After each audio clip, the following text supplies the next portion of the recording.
Election అప్డేట్స్ను అందరికంటే ముందుగానే తెలుసుకోవాలంటే ఈరోజే ఆర్టీవీ లైవ్ యాప్ని మీ మొబైల్లో డౌన్లోడ్ చేసుకోండి. వార్తల్లో చూస్తున్నాం, తెలుగుదేశం నాయకులు పిన్నెల్లి రామకృష్ణారెడ్డి గారిని క్యారెక్టర్ అసాసినేట్ చేస్తూ ఇష్టం వచ్చినట్టు ప్రెస్ మీట్లు పెడుతూ వాళ్ళు అనుబంధ ఛానల్స్లో అసభ్యకరంగా పోస్టింగ్లు చేస్తున్నారు. ఒక ఈవీఎం ఘటనని వాళ్ళు చూపెడుతూ పిన్నెల్లి రామకృష్ణారెడ్డి గారిని నిందితుడిగా చేర్చటం ఎంతవరకు సమంజసం? 4 సార్లు మాచర్లలో గెలిచిన వ్యక్తి పిన్నెల్లి రామకృష్ణారెడ్డి గారు. తెలుగుదేశం అధికారంలో ఉన్నప్పుడు, జగన్మోహన్ రెడ్డి గారు ముఖ్యమంత్రిగా ఉన్నప్పుడు కాదు, తెలుగుదేశం చంద్రబాబు నాయుడు గారు అధికారంలో ముఖ్యమంత్రిగా ఉన్నప్పుడు అక్కడ జనబలంతో గెలిచిన వ్యక్తి రామకృష్ణారెడ్డి గారు. ఎటువంటి తప్పులు లేకుండా సక్రమంగా జరిగినప్పుడే ప్రజాబలంతో గెలిచాడు. ఈరోజు ఎందుకు గెలవకుండా ఉంటాడు? ఆలోచించండి. ఈ రోజున ఒక ఈవీఎం వీడియో తీసుకొచ్చి పిన్నెల్లి రామకృష్ణారెడ్డి గారు ఇరగ్గొట్టాడు, ఆయన తప్పు చేశాడు అని ఎత్తు చూపుతున్నారు. సరే, ఆ ఘటన పక్కన పెడదాం. ఎలక్షన్ కమిషన్ వారు దాదాపు 7-8 చోట్ల ఈ ఈవీఎం మెషిన్లు ఇరగ్గొట్టారు, వాళ్ళ మీద కేసులు పెట్టాము అని చెప్తున్నారు. మరి ఆ వీడియోలు ఎందుకు బహిర్గతం చేయట్లేదు? ఎందుకు ఒక్క వీడియోనే బయటకు వస్తుంది? ఎందుకు తెలుగుదేశం ఇరగ్గొట్టిన వీడియోలు లేదు? అన్నీ ఏది అయితే కంప్లైంట్స్ వచ్చినాయో, ఇటు వైఎస్ఆర్సీపీ తరఫున కావచ్చు, అటు టీడీపీ తరఫున కావచ్చు, ఎందుకు ఆ వీడియోలు మీరు బహిర్గతం చెయ్యరు? అసలు వీడియో కెమెరాలు పెట్టింది ఎందుకు బూతుల్లో? ఏమన్నా తప్పులు జరిగితే తెలుసుకోవడానికి. ఆ తప్పులు జరిగినాయని గత 10 రోజుల నుంచి ఘోషిస్తున్నాం వైఎస్ఆర్సీపీ నాయకులు. ఉదాహరణకి పోనీ మాచర్ల నియోజకవర్గమే తీసుకుందాం. తుమ్మూరుకోడు కానీ, వెల్దుర్తి కానీ, చింతపల్లి కానీ, వేపకంపల్లి కానీ, ఒప్పిచెర్ల కానీ రిగ్గింగులు జరిగినాయి. అక్కడ ఏజెంట్లను లాగేశారు, క్లియర్గా కనపడుతున్నాయి. ఈరోజు కొంతమంది వైఎస్ఆర్ నాయకులు ఆ వీడియోలు చూపెట్టారు. ఇదే పాలవాయి గేట్లో మా ఏజెంట్లను బయటకు తీసుకొచ్చి కొడుతుంటే వాళ్ళని కన్సోల్ చేసింది రామకృష్ణారెడ్డి గారు. మరి అది లాగుతున్న వీడియోలు ఎందుకు చూపెట్టట్లేదు? అదే పాలవాయి గేట్లో ఈ ఘటన ఏదైతే ఈవీఎం ఎరగొట్టిన ఘటన కన్నా ముందు ఏం జరిగింది, ముందు 2-3 గంటలు ఏం జరిగిందో ఎందుకు బహిర్గతం చేయట్లేదు? తీయండి, అన్ని వీడియోలు తీయండి. మేము చెప్పిన ఊర్లన్నీ కూడా ఒకసారి రిగ్గింగ్ జరిగిందా జరగలేదా, అందుకే కదా వీడియో కెమెరాలు పెట్టింది. మాకు ప్రూవ్ చేయండి. మేము ఈరోజు కంటెస్టింగ్ క్యాండిడేట్గా ఒక ప్రధానమైన పార్టీకి ఆ వీడియోలు చూపెట్టి, లేదు ఇదిగో ఫ్రీ అండ్ ఫెయిర్ పోలింగ్ జరిగిందని మాకు ప్రూవ్ చేయాలి కదా, మాకు జనానికి చెప్పాలి కదా. ఆరోపణలు వచ్చినప్పుడు ఆ బాధ్యత ఎలక్షన్ కమిషన్ మీద ఉంటుంది కదా. అది కానప్పుడు ఇంక ఈ తతంగం అంతా ఎందుకు, ఈ కెమెరాలు ఎందుకు, ఈ పోలీసులు ఎందుకు? రాసుకుంటే పోతుంది కదా బ్రహ్మాండంగా జరిగిందని. ఖచ్చితంగా ఎలక్షన్ కమిషన్ వారు ఆ వీడియోలు బహిర్గతం చేయాలి. ఎక్కడైతే మేము ఆరోపణలు చేస్తున్నామో మేము కూడా చెప్తున్నాం, తెలుగుదేశం ఆరోపణలు చేస్తే తీసుకురండి అవి కూడా. ఎనీ పార్టీ, ఎనీ నాయకుడు కంటెస్టింగ్ క్యాండిడేట్కి అనుమానాలు ఉంటే అనుమానాలు నివృత్తి చేయాల్సిన బాధ్యత ఎలక్షన్ కమిషన్ అధికారుల మీద ఉంటుంది. అది కలెక్టర్ గారు కావచ్చు, డిస్ట్రిక్ట్ కలెక్టర్ గారు ఒక వీడియో విడుదల చేశాడంట. ఒకటే వీడియో ఎందుకు విడుదల చేస్తున్నారు మీరు? మరి మిగతా ఈవీఎంలు ఎరగొట్టిన కేసులు ఉన్నాయి కదా, ఎవరో తెలుగుదేశం వాళ్ళని అరెస్ట్ చేశారు తుమ్మూరుకూడులో అంటున్నారు. మరి ఆ వీడియోలు ఎందుకు తీసుకురావట్లేదు బయటికి? పోనీ ఇతర రిగ్గింగ్ జరిగిందంటున్నారు, అవి కూడా బహిర్గతంగా చేయొచ్చు కదా. ఇన్ని గొడవలు జరిగినాయి. కొత్తగనేస్పాడు గ్రామంలో పాపం మహిళల్ని గంగమ్మ గుడిలో నిర్బంధించి ఇళ్ల మీద స్వైర విహారం చేసి దాడి చేస్తే ఏం చేశారు పోలీసులు? ఇద్దరి మీద ఒకే కేసులు, ఒకే సెక్షన్లు అంట. ఇదా మీరు చేపెట్టే ధర్మం? ఇదా ఎలక్షన్ కమిషను? ఎలక్షన్ కమిషన్ వారిని అడుగుతున్నా, ఈరోజు కొంతమంది అధికారులని మీరు సస్పెండ్ చేశారు, ట్రాన్స్ఫర్ చేశారు. ఎవరు ఈ అధికారులను వేసింది? మీరు కాదా? అంటే మీరు వేసిన అధికారులే విఫలమయ్యారంటే ఎవరు విఫలమైనట్టు? ప్రభుత్వం వేసిన అధికారులు కాదు కదా వీళ్ళు. ఎలక్షన్ కమిషన్ నియమించిన ఎస్పీలని లేదు అధికారులని మీరే సస్పెండ్ చేశారు, ట్రాన్స్ఫర్ చేశారంటే ఎవరు విఫలమయ్యారు? ఎలక్షన్ కమిషన్ విఫలమైందనుకోవాలా? అందుకనే ఈ వీడియోలు బహిర్గతం చేయట్లేదా? ఎన్ని రోజులు చేయకుండా ఉండగలుగుతారు? ఈరోజు కాకపోతే రేపు వస్తాయి. ఖచ్చితంగా హైకోర్టులో మేము కేసులు వేస్తాం. వీడియోలు బహిర్గతం చేయటమే కాకుండా రీపోలింగ్కి కూడా మా ప్రయత్నాలు ఉంటాయి. ఎలక్షన్ కమిషన్కి ఇప్పుడే మేము పిటిషన్స్ పెట్టాం. అవి వాళ్ళు ముందుకు రావాలి. ఇప్పటికే ఆలస్యం కాలేదు. ఇప్పటికైనా ఆ వీడియోలు చెక్ చేసి ఎక్కడైతే అవసరమైందో అక్కడ రీపోలింగ్ పెట్టించి ఇంకా కౌంటింగ్ దాదాపు 10 రోజులు ఉంది కాబట్టి మీరు ఏదైతే ఫ్రీ అండ్ ఫెయిర్ పోలింగ్ జరగాలి, న్యాయబద్ధతగా ప్రభుత్వాలు ఎన్నుకోబడాలనే ఎలక్షన్ కమిషన్ సూచనకి తదనుగుణంగా మీరు కూడా వ్యవహరించండి. మేమేం మా పిటిషన్సే కాదు, తెలుగుదేశం వాళ్ళు లేదు బీజేపీ వాళ్ళు వేరే కాంగ్రెస్ ఎవరిచ్చినా పిటిషన్స్ ఎంక్వైరీ చేయండి ఇమీడియట్గా, కెమెరాస్ ఉన్నాయి కాబట్టి. అలాగే ఎవరు దాడి చేశారు, ఎందుకు దాడి ఉసుగొల్పారు, క్షేత్రస్థాయికి పోవాలి కదా. కేవలం ఒక ఘటనని తీసుకొని నిందితుల్ని శిక్షించడమే కాదు, నిందితుల్ని ఫ్రేమ్ చేయటం కాదు, ఆ ఘటనకి పర్యవసానంగా ముందు ఏం జరిగిన ఇన్సిడెంట్స్ అవి జరిగితేనే కదా ఈ ఘటనలు జరిగేది. మాకు వచ్చిన సమాచారం ప్రకారం పాలవాయి గేట్లో మా ఏజెంట్లని లాగేసి కొట్టి రిగ్గింగ్ చేసుకున్నారు. అందుకని అక్కడ రామకృష్ణారెడ్డి గారు పోయి ప్రతిఘటించాడు. అంటే రిగ్గింగ్ చేయటం సమంజసమా? ఎలక్షన్ కమిషన్ ప్రకారం ఏజెంట్లు లాగి కొట్టడం సమంజసమా? అంటే అవన్నీ జరిగినప్పుడు అక్కడ కంటెస్టింగ్ క్యాండిడేట్ ఏమీ చేయకుండా నోరు మూసుకొని ఇళ్లలో కూర్చుంటే అది కరెక్టు. అంతేనా మీరు చెప్పాలనుకుంటుంది? దానికి ముందు వీడియోలు కూడా ఖచ్చితంగా మీరు విడుదల చేయాలి ఎలక్షన్ కమిషన్. ఇది మా పార్టీ తరఫున మేము చేస్తున్న డిమాండ్. మీరు చేయకపోతే హైకోర్టుకు పోతాం, కేసులు వేస్తాం. వీడియో విడుదలయ్యే వరకు మా పోరాటం ఆగదు. ఎవరిది తప్పు, ఎందుకు జరిగింది ఆ తప్పు పర్యవసానం ఏం జరిగినాయి కూడా ప్రజలకు తెలుసుకుంటారు. ఎట్టి పరిస్థితుల్లో రేపు జగన్మోహన్ రెడ్డి గారు మళ్ళీ ముఖ్యమంత్రి అయిన తర్వాత వీటన్నిటి తర్వాత క్షుణ్ణంగా దర్యాప్తు జరిగించాలి. దానికి అన్ని చర్యలు మేము చేపడతాం. ఏది ఏమైనా రామకృష్ణారెడ్డి గారి గెలుపు ఎవరూ ఆపలేరు. మాచర్లలో ప్రజా బలంతో అతను 4 సార్లు గెలిచాడు, 5వసారి గెలుస్తాడు. ఈరోజు ఏదో ఒక 4-5 అఫీషియల్స్ని మేనేజ్ చేసి దొంగ వీడియోలు లీక్ చేసి కేసులు పెట్టినంత మాత్రాన భయపడే వ్యక్తులం కాదు. చాలా చూసాం ఈ ప్రాంతంలో రాజకీయాలని. ఖచ్చితంగా ప్రజాస్వామ్య పద్ధతిలో ముందుకు పోతాం, ఎదుర్కొంటాం. ఇంకా తెలుగుదేశం చెప్పే శ్రీరంగ నీతులు అంటారా? చంద్రబాబు నాయుడు గారు చెప్పే నీతులు ఎవరికి చెప్తాడు? ఇదే నసరావుపేటలో కోడెల శివప్రసాద్ గారు మంత్రిగా ఉన్నప్పుడు ఆయన ఇంట్లో బాంబులు పేలినాయి. ఆయనకు మళ్ళీ మంత్రి ఇచ్చాడు గెలిచిన తర్వాత. ఆయన చెప్తున్నాడు.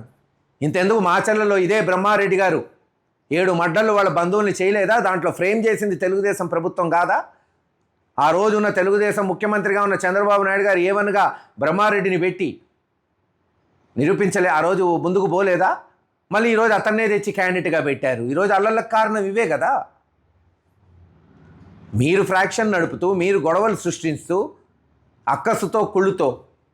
ఈరోజు అడుగుతున్నా నేను, గురజాల నియోజకవర్గంలో కొత్తగనేస్పాడు, కేసానపల్లి, మాదెనపాడు, తంగెడ ఎవరికి మెజారిటీ ఉంది గత ఎన్నికల్లో తీయండి? తెలుగుదేశం కాదా? ఎందుకు ఆ 4-5 గ్రామాల్లోనే గొడవలు జరిగినాయి? ఎందుకంటే కుళ్ళుతో, అక్కసుతో అక్కడున్న బీసీలు, ఎస్సీలు, ఎస్టీలు జగన్మోహన్ రెడ్డి గారికి ఓట్లేశారు. మేము అగ్రకులం వాళ్ళం, మా ఆధిపత్యం ఉన్నా సరే వీళ్ళు అటు ఓటేస్తారా, అంత ధైర్యమా అని ఇళ్ళ మీదకు పోయి దాడి చేయటం ఎన్ని రోజులు చేస్తారు? చూస్తాం. అది కూడా రాబోయే కాలంలో వీళ్ళందరికీ చట్టపరంగా ఎలా శిక్షలు పడాలో కూడా జగన్మోహన్ రెడ్డి గారు ముఖ్యమంత్రి అయిన తర్వాత తెలుస్తుంది. ఎలక్షన్ కమిషన్ న్యాయం చేస్తుందా అని ఆశిస్తున్నాం. కానీ జరగనప్పుడు ఎలక్షన్ కమిషన్ ఒకటే కాదు కదా, ప్రభుత్వాలు ఉంటాయి, కోర్టులు ఉంటాయి. కానీ దానివల్ల జరిగేది ఏంది? ఎలక్షన్ కమిషన్ ఒక విశ్వసనీయత పోతుంది. మీరు ఒక పార్టీ నాయకులు వీడియోలు విడుదల చేసి మరో పార్టీ నాయకులు విడుదల ఎందుకు చేయట్లేదు? ఖచ్చితంగా కలెక్టర్ గారిని కలుస్తాం, ఎలక్షన్ కమిషన్ని కలుస్తాం. వాళ్ళు వినకపోతే కోర్టుకు పోయేదే. ఆ రోజున అవమానపడేది వ్యవస్థలు. గుర్తుపెట్టుకోండి, ఒక పార్టీకి ఒక చట్టం, మరో పార్టీకి ఒక చట్టం లేదు ఇక్కడ. అందరినీ సమానంగా చూడండి. తప్పు ఎవరు చేసినా శిక్షించండి, మేమేం కాదనట్లా. అలాగే నేను చెప్పిన గ్రామాల్లో రిగ్గింగ్ జరిగిందా జరగలేదా వీడియోలు చెప్పారు కదా. ఈరోజు ఎలక్షన్ కమిషన్ చెప్పారు వీడియో రికార్డింగ్ వల్లే ఈ ఇన్సిడెంట్ బయటకు వచ్చిందని. మరి వీడియో రికార్డింగ్లో అంతకుముందు ఏముందో ఎందుకు చూపెట్టట్లేదు? నేను అడిగేది వెరీ సింపుల్ ప్రశ్న. మేము రిగ్గింగ్ జరిగింది అంటున్నాం, జరగలేదని ప్రూవ్ చేయండి. వీడియో కెమెరాలు ఆ రికార్డింగ్ చూపెడితే అంతా కామ్ అయిపోతారు కదా, ఎవరు ఏలెత్తి చూపలేరు కదా. ఎందుకు మీరు ఆ వీడియోలు చూపెట్టట్లేదు? మేమేమో 100 బూతులు అడగట్లేదు, 200 బూతులు అడగట్లేదు. మా అయితే నియోజకవర్గానికి ఒక 10 బూతులో 12 బూతులో ఉంటాయి. అలాగే వాళ్ళు అడగచ్చు, తెలుగుదేశం వాళ్ళు కూడా కొన్ని అడగచ్చు. వాళ్ళకి చూపెట్టండి. దానికే కదా కెమెరాలు పెట్టింది. లేకపోతే ఈ కెమెరాలు పెట్టడం ఎందుకు దండగా?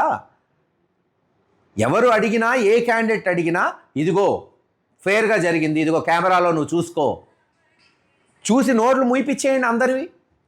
ఖచ్చితంగా ఎలక్షన్ కమిషను ఆ రోజు మార్నింగ్ 8 o'clock నుంచి 7 o'clock నుంచి ఏం జరిగింది నేను చెప్పిన గ్రామాలలో అనేది బహిర్గతం చేయాలి అనేదే మా డిమాండు. అలాగే సరే ఈవీఎంలు తెలుగుదేశం వాళ్ళు ఎరగొట్టుంటే తీయండి, ఆ వీడియోలు కూడా చూపెట్టండి, ప్రజలకు నిజాలు తెలియాలి. బయట జరిగిన ఇన్సిడెంట్స్ మీద కూడా ఎంక్వైరీ జరగాలి, కేవలం లోపల జరిగిన ఇన్సిడెంట్స్ మీదే కాదు. ఎందుకంటే అధికారులందరూ ఎలక్షన్ కమిషన్ కిందకు వచ్చారు కాబట్టి, ఇదే ప్రభుత్వం కింద ఉన్న అధికారులు కాదు, మీరు నియమించిన అధికారులు, మీ కింద ఉన్న అధికారులు. ఖచ్చితంగా వీటన్నిటి మీద మీరు సిట్ వేయటమే కాకుండా త్వరగా దర్యాప్తు చేసి వాళ్ళ మీద కూడా కఠినంగా వ్యవహరించవలసిందిగా కోరుకుంటున్నాం. ఇప్పుడు హైకోర్టుకు పోయి ఆర్డర్ తీసుకొచ్చాం. నేను 10 సార్లు ఎలక్షన్ కమిషన్ చెప్పాను, అప్పుడున్న ఎస్పీకి పెట్టాను పిటిషన్. కొత్తగా నేస్పాడులో మీరు పారామిలిటరీ పెట్టండి, గొడవలు జరుగుతాయని పెట్టాడా? నా పిటిషన్ ఆయన దగ్గర ఉంది, ఎలక్షన్ కమిషన్ దగ్గర ఉంది. ఎందుకు పెట్టలేదు ఎస్పీ ఆ దాంట్లో? ఐజీ గారు ఎందుకు వ్యవహరించలేదు? ప్రతి చిన్నదానికి ఐజీ గారు మాట్లాడుతున్నారు కదా సిఐలు ఎస్ఐలతో. ఏం మాట్లాడుతున్నారు రేపు ఇవన్నీ తెలుస్తాయి కదా. అలాగే మీరు అన్నట్టు రామకృష్ణారెడ్డి గారు హైకోర్టుకు పోయి ఆర్డర్ తెచ్చుకున్నాడు. ఈ గ్రామాల్లో హింస జరిగే తావు ఉంది. ఇప్పుడు ఆయనే ముందే చెప్పాడుగా, ఇదే పాల్వాయి గేటు ఇవన్నీ ఆయన పిటిషన్లో ఉన్నాయిగా. మరి ఎందుకు ఫోర్స్ పెట్టలేదు? ఎందుకు తెలుగుదేశానికి కొమ్ము కాసే ఒక సీఐని తీసుకొచ్చి అక్కడ నియమించారు? నియమించిన వ్యక్తి ముందే పాల్వాయి గేట్లో రిగ్గింగ్ జరుపుకోండి, కొట్టుకోండి అని అభయహస్తం ఇచ్చాడు ఆ సీఐ. ఇవన్నీ తెలియని విషయాలా ఏంటి? అందరికీ తెలుసు, బహిర్గతంగా ప్రజలందరికీ తెలుసు. కళ్ళు మూసుకుంది అధికారులు మాత్రమే. ఈరోజు ఏదో ఒక కలెక్టర్ని ట్రాన్స్ఫర్ చేశాం, ఎస్పీని సస్పెండ్ చేశాం, దుమ్ము దులుపుకుంటే ఆగదు. ఖచ్చితంగా ఈ ఇన్సిడెంట్స్ మీద చివరిదాకా పోరాటం చేస్తాం. మళ్ళీ న్యాయం జరిగే వరకు పోరాటం చేస్తాం. ఎవరెవరు అధికారులు దీని మీద ఉన్నారో కూడా తేల్చాలా. హైకోర్టు ఒక ఆర్డర్ ఇచ్చి అక్కడ పోలీస్ ప్రొటెక్షన్ పెట్టమంటే ఎందుకు పెట్టలేదు? మీరు అన్నది వ్యాలిడ్ పెట్టాలి కదా. పెట్టుంటే ఈరోజు ఇది జరిగేది కాదు. అసలు ఏజెంట్లను లాగేవాళ్ళు కాదేమో, ఏజెంట్లను కొట్టేవాళ్ళు కాదేమో, ఈవీఎం పగిలేది కాదేమో. గతంలో పగలలేదే, గతంలో ఎప్పుడూ జరగలేదే. ఇదే రామకృష్ణారెడ్డి గారు అక్కడ ఇది 5వ సారి పోటీ చేస్తున్నాడు, 4 సార్లు పోటీ చేశాడు. ఏ రోజు కూడా ఒక ఈవీఎం పగలగొట్టినట్టు, పోలింగ్ రోజు హింస చేసినట్టు లేదే. ఈరోజు ఎందుకు అక్కడికి పోవాల్సి వచ్చింది? సరే చేశాడా చేయలేదా నిలకడలో తెలుస్తుంది, కోర్టులో పోరాటం చేస్తాం. బట్ అసలు ఆ ఘటన వచ్చే అవకాశం ఎందుకు వచ్చింది? ఏజెంట్లను ఎందుకు లాగాలి? ప్రొటెక్షన్ ఇవ్వాల్సింది ఎవరు? పోలీసులు కాదా? యంత్రాంగం కాదా? ఆ రోజు పొద్దున్నుంచి ఆయన వేడుకుంటున్నాడు, నేను 100 సార్లు ఎస్పీకి ఫోన్ చేశాను, కలెక్టర్కి చెప్పాను, ఐజీకి చెప్పాను, ఏజెంట్లను లాగుతున్నారు, మీరు పోలీస్ ప్రొటెక్షన్ ఏంటంటే ఎవడు అసలు దాని వైపు స్పందించిన వాడే లేడు. ఇంకేం చేయాలి క్యాండిడేట్ అంటే? రిగ్గింగ్ జరుగుతుంటే మా ఇళ్లలో మేము కూర్చొని ఏసీ రూముల్లో కూర్చొని చేసుకొని రిగ్గింగ్లని కూర్చుంటారా? పోరా అక్కడికి, ప్రతిఘటించరా? ప్రతిఘటనలో జరుగుండొచ్చు ఒక చిన్న ఇన్సిడెంట్. అంతకన్నా పెద్ద ఇన్సిడెంట్లు జరగలేదా? తప్పకుండా ఆ ఇన్సిడెంట్కి ముందేం జరిగింది కూడా మేము కోరుకుంటుంది. అది ఎందుకు జరిగిందో దాని క్షేత్రస్థాయికి పోండనే మేము కోరుకుంటున్నాం. ఎమ్మెల్యే సెక్యూరిటీ ఉన్న ఎమ్మెల్యే కార్ల మీద దాడి చేస్తున్న వీడియోలు కూడా ఉన్నాయి. ఇంకెందుకు, నేను కొత్తగానే ఆడోళ్ళని గంగమ్మ గుడి నుంచి విడిపించుకోవడానికి మేము 100 మంది పోతే మా మీదకి కార్లు ఎత్తుకొని వచ్చారు.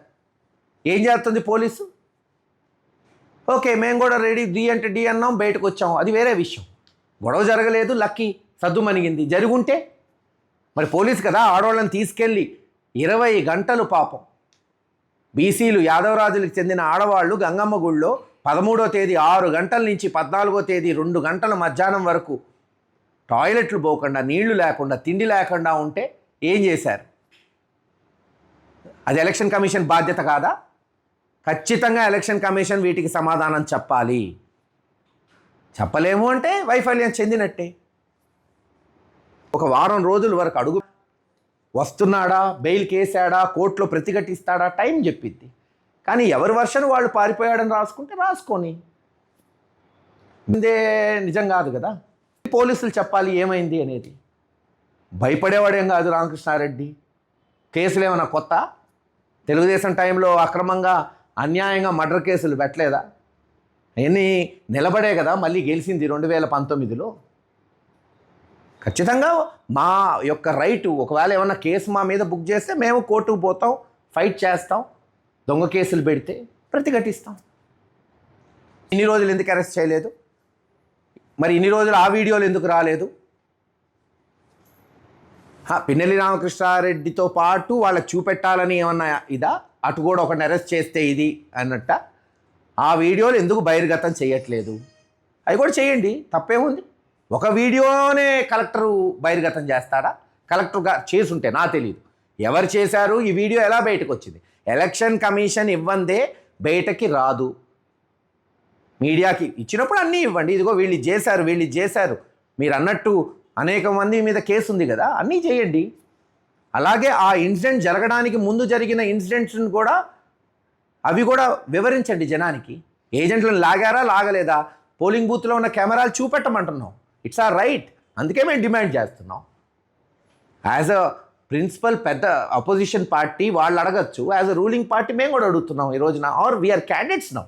రూలింగ్ లేదు, అపోజిషన్ లేదు, మేము క్యాండిడేట్లకు చూపెట్టాలి కదా.